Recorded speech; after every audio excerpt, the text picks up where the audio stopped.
د ټاکنو کمیسیون ته د عبدالله بیا ځلې خبرداری دا چې عبدالله اخر څه غواړي او ولې داسې کوي، ولې ټاکنو کمیسیون ته هر ځلې خبرداری او اخطار ورکوي.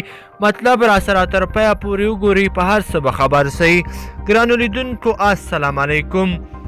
د اجرایه رئیس عبدالله په مشرۍ د ثبات او همپالنې ټاکنیزې ډلې ویلي چې د ټاکنو له خپلواک کمیسیون سره یې پیل کړو خبرو کومه پایله نه ده ورکړې. دوی وایي د کمیسیون توضیحات ورته ناهیلي کوونکي وو. د دې ډلې لومړي مرستیال بابر فرهمند ویلي یاد کمیسیون تر اوسه د هغو رایو په اړه پریکړه نه ده کړې چې دوی یې د باطلېدو غوښتنه کړې وه.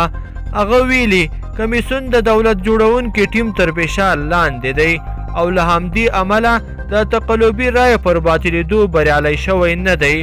د ثبات او همپالنې ټاکنیزه ډله وایي که تقلبي رایې باطلې شي نو د دوی سهمیه 50.99 سلنه کیږي.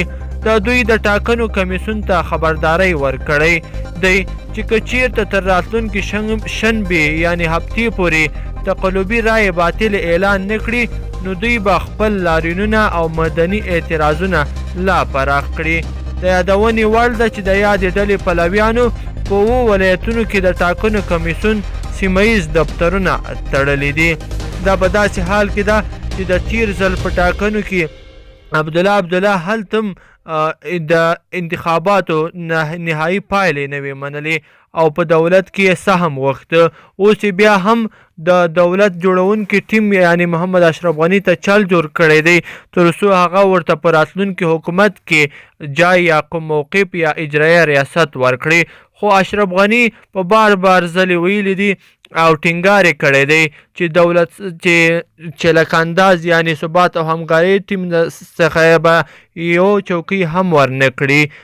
ګرانو لیدونکو په دې هیله چې ویډیو مو خوښه شوې وي، که مو خوښه شوې وي نو در سره لایک کړئ او نور دوستانو سره هم شریکه کړئ. مننه.